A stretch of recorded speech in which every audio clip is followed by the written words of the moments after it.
আজকে রওনা দিচ্ছি ঠাকুর ভরসা, এটা আর কি। পরিবেশ একটু স্বাভাবিক আছে, বাকিটা আল্লাহ ভরসা।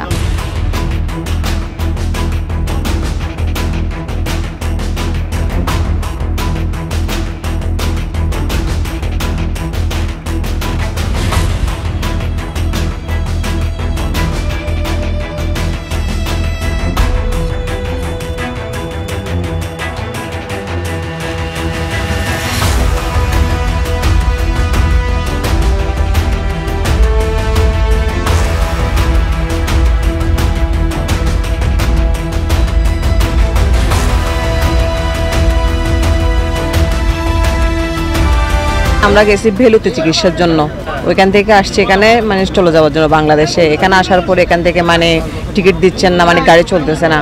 তো আমরা এখানে থেকে যেতে হয়েছে হোটেলের মধ্যে। এখন কালকে মানে শুনতেছি মানে গাড়ি যাবে, তো টিকিট করছি, এখন আজকে রওনা দিচ্ছি ঠাকুর ভরসা, এটা আর কি। পরিবেশ একটু স্বাভাবিক আছে, তো আমাদের ট্রিটমেন্টও শেষ, এই জন্য আমরা এখন যাচ্ছি, এখন বাকিটা আল্লাহ ভরসা।